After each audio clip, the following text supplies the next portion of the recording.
दोस्तों, जब हम एशिया के नक्शे पर नजर डालते हैं, ईरान, अफगानिस्तान और पाकिस्तान के बीच फैले हुए उस सख्त और तन्हा इलाके को देखते हैं जिसे हम आज बलूचिस्तान कहते हैं, तो पहली नजर में यह सरजमीन बिल्कुल वीरान सी लगती है। ऐसा महसूस होता है जैसे सदियों से यहाँ जिंदगी की कोई हलचल हुई ही ना हो। लेकिन जैसे ही हम इस इलाके को इतिहास की रोशनी में देखते हैं, तो एक बिल्कुल अलग दुनिया हमारे सामने खुलती है। ये मालूम होता है कि यह जमीन हमेशा से खाली नहीं थी, बल्कि इंसान की शुरुआती जिंदगी, उसकी बसाहट और उसके कबीलाई निजाम का एक बहुत पुराना मरकज रही है। यहीं पर थी मेहरगढ़ नाम की वह बस्ती, जिसे इंसानी इतिहास की सबसे पुरानी आबादियों में गिना जाता है।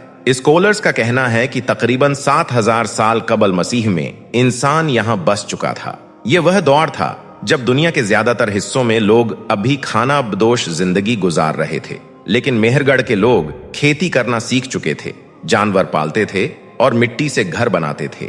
यानी यह इलाका इंसानी तरक्की का एक बहुत बड़ा इब्तिदाई पड़ाव था। लेकिन एक बात साफ समझनी चाहिए, मेहरगढ़ का सीधा ताल्लुक बलोच कौम से नहीं था। उस वक्त बलोच नाम की कोई पहचान मौजूद ही नहीं थी। जमीन बहुत पुरानी है, मगर बलोच कौम इससे बहुत बाद में उभरती है। अब असली सवाल सबसे अहम है कि बलोच कौम कहां से आई।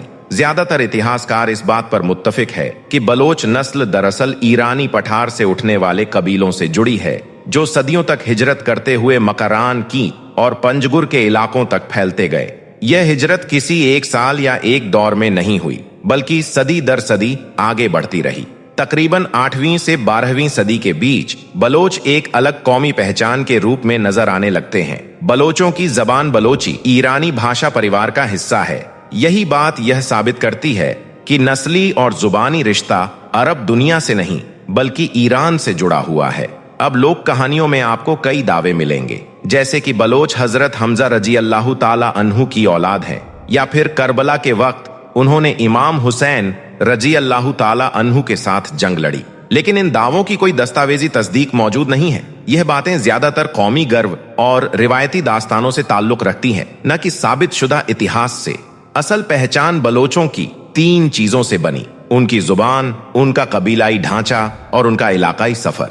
यह लोग मकरान से आगे बढ़ते हुए पहाड़ी दरों और रेगिस्तान के इलाकों में बसते चले गए। इनकी जिंदगी खानाबदोश अंदाज की थी। मौसम के साथ जगह बदलना, अपने मवेशियों के साथ सफर करना और चारा पानी की तलाश में दूर दूर तक निकल जाना। बलोच समाज में इज्जत, बदला, वफादारी और कबीलाई कानून, जिन्हें रिवायत कहा जाता है, सबसे अहम थे। यही रिवायत आज भी उनके सामाजिक ढांचे की बुनियाद बने हुए हैं। वक्त गुजरता गया और धीरे धीरे बलोच कौम सिर्फ पहाड़ों में घूमने वाले कबीले नहीं रहे, बल्कि एक इलाकाई ताकत की तरह उभरने लगे। ईरान में सवीद ताकत उठ रही थी और हिंदुस्तान की तरफ मुगल सल्तनत फैल रही थी।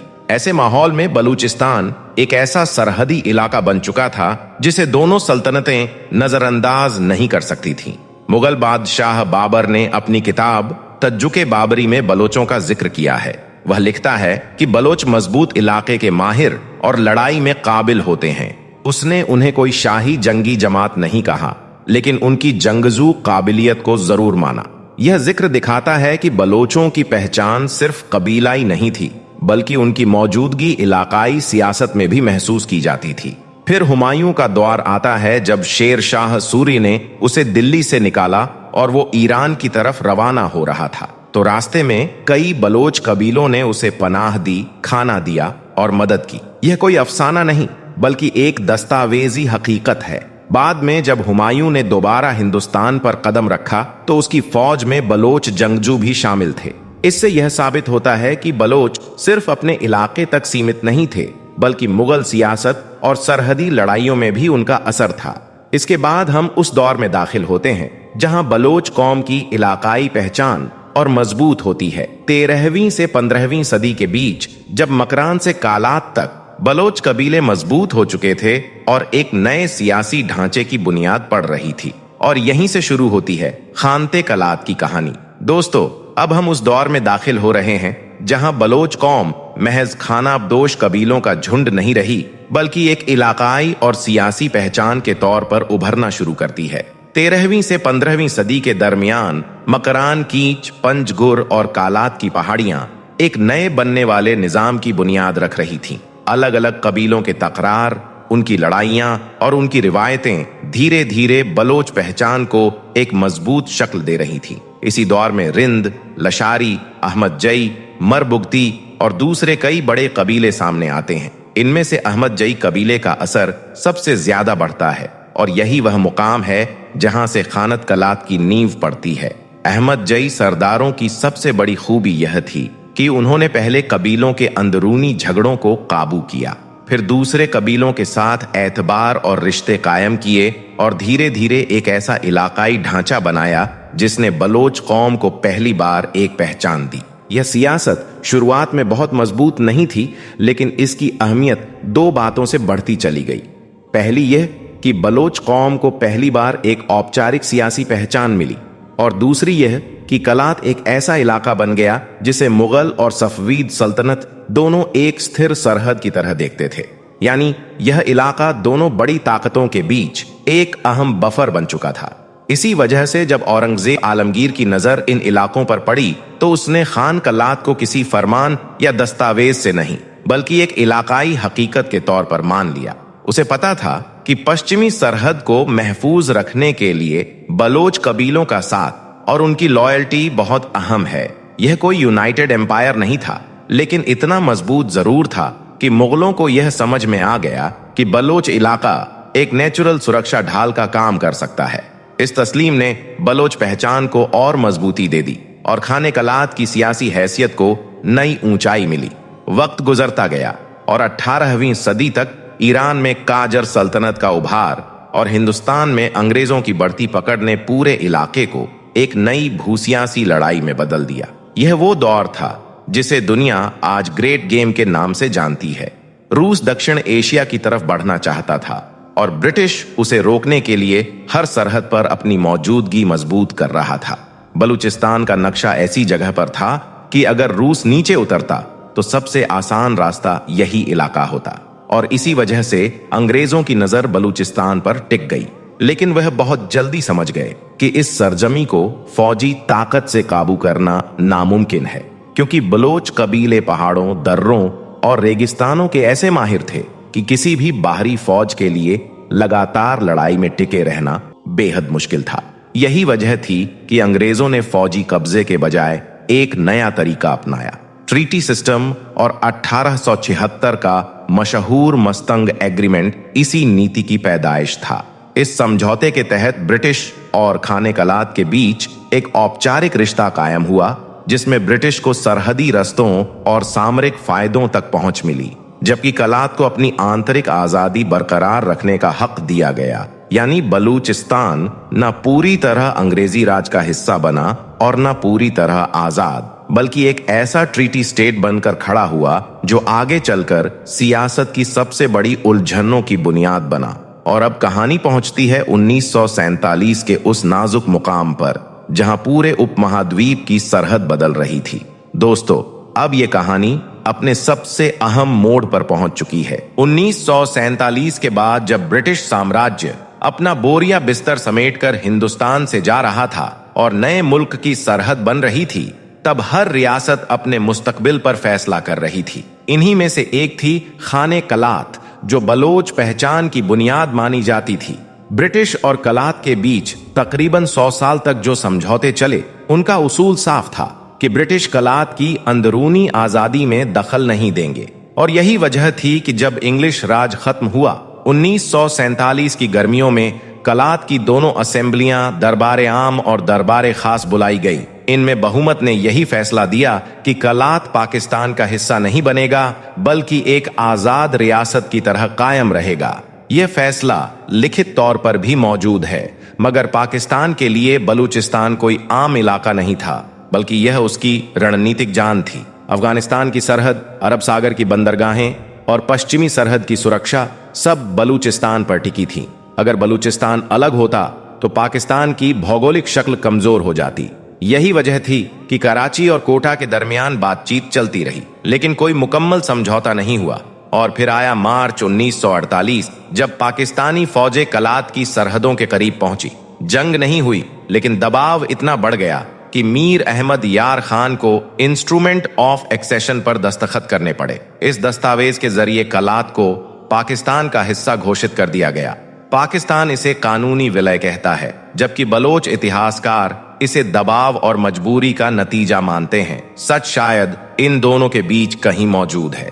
इस विलय के कुछ ही महीनों बाद कलात के शहजादे प्रिंस अब्दुल करीम ने इसका विरोध करते हुए अफगानिस्तान का रुख किया और वहां से एक आजादी की तहरीक शुरू की। उनका मकसद था कि बलोच कौम को फिर से उसका वजूद दिलाया जाए, मगर उन्हें न अफगान हुकूमत की खुली मदद मिली और न सारे बलोच सरदार उनके साथ आए। कुछ महीनों में यह तहरीक कमजोर पड़ गई, लेकिन एक मिसाल बन गई कि जब भी बलोच कौम अपनी पहचान या हुकूक को खतरे में महसूस करेगी तो वह उठ खड़ी होगी।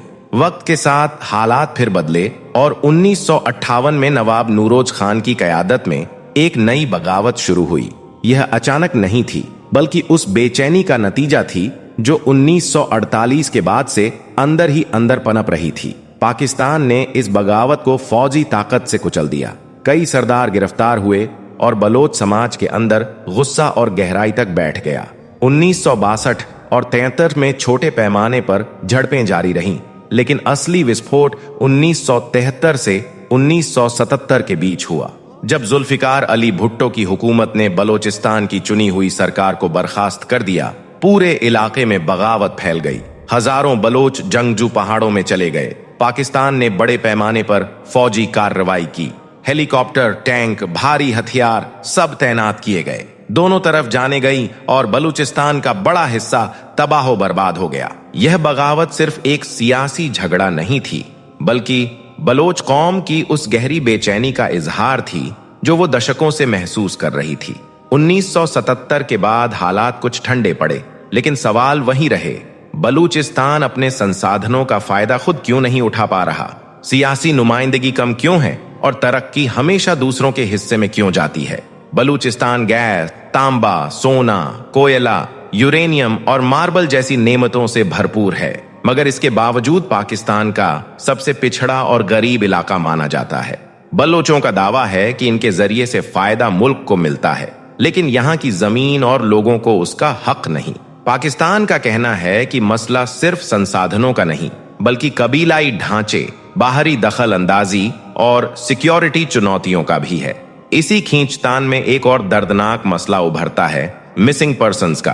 पिछले 2 दशकों में हजारों बलोच घरानों ने शिकायत की कि उनके लोग अचानक गायब हो गए और महीनों, कभी कभी सालों तक उनकी कोई खबर नहीं मिली। अंतर्राष्ट्रीय ह्यूमन राइट्स तंजीमें बार बार इस मसले को उठाती है, जबकि पाकिस्तान इन इल्जामों को नकारता है। लेकिन हकीकत यह है कि यह मसला आज बलूचिस्तान की सियासत का सबसे बड़ा जख्म बन चुका है। 2000 के बाद हालात फिर बदले। Balochistan liberation army, Baloch republican army और दूसरे हथियार बंद गुट सामने आए। कई हमले हुए, सरकारी ठिकानों पर धमाके और टारगेट किलिंग शुरू हुई। पाकिस्तान ने इन्हें दहशतगर्द तंजीमें कहा, जबकि बलोच तहरीक खुद को हुकूक की लड़ाई लड़ने वाला कहती है। दोनों आमने सामने खड़े हैं और इसी टकराव में इलाका और उलझता गया। फिर आया CPEC यानी China Pakistan economic corridor Gwadar port. नई सड़कें, अरबों डॉलर का इन्वेस्टमेंट पाकिस्तान के लिए एक बड़ा मौका था, लेकिन बलोच समाज के लिए एक नया सवाल पैदा हुआ, क्या इस तरक्की में उनका हिस्सा भी होगा? कई बलोच ग्रुप्स का कहना है कि ग्वादर और दूसरे प्रोजेक्ट से फायदा बाहरी लोगों को मिलेगा, जबकि यहाँ के बाशिंदों को बेदखली, बेरोजगारी और सिक्योरिटी रिस्ट्रिक्शंस झेलने पड़ेंगे। यही वजह है कि CPEC यानी CPEC ने इलाके में सुकून के बजाय तनाव बढ़ा दिया। आज 21वीं सदी में बलूचिस्तान एक अजीब तस्वीर बन चुका है। एक तरफ यह जमीन कुदरती नेमतों से भरपूर है, लेकिन पाकिस्तान का सबसे कम तरक्की याफ्ता सूबा भी है। एक तरफ यहाँ की कौमी पहचान बेहद मजबूत और जिंदा है, लेकिन दूसरी तरफ सियासी हकूक की जद्दोजहद जारी है। एक तरफ सदियों पुरानी तहजीब और दूसरी तरफ आज का बेचैन समाज। मगर इतनी सारी मुश्किलों, इतनी सारी सदियों के उतार चढ़ाव और तमाम सियासी दबाव के बावजूद एक चीज कभी नहीं बदली, बलोच पहचान की मजबूती। यह कौम किसी अफसाने पर नहीं बनी, न किसी नस्ली मिथ पर, न किसी सल्तनत की रहमत से, बल्कि सदी दर सदी अपनी मेहनत, अपनी हिजरत, अपनी बहादुरी और अपने इलाके की गहरी समझ से बनी है। और शायद यही वजह है कि आज भी बलोच कौम उतनी ही जिंदा है जितनी सदियों पहले थी। यह कहानी सिर्फ एक सरहद या रियासत की नहीं, बल्कि एक ऐसे वजूद की है जो अपने हक, अपनी इज्जत और अपनी पहचान के लिए आज तक सीधा खड़ा है।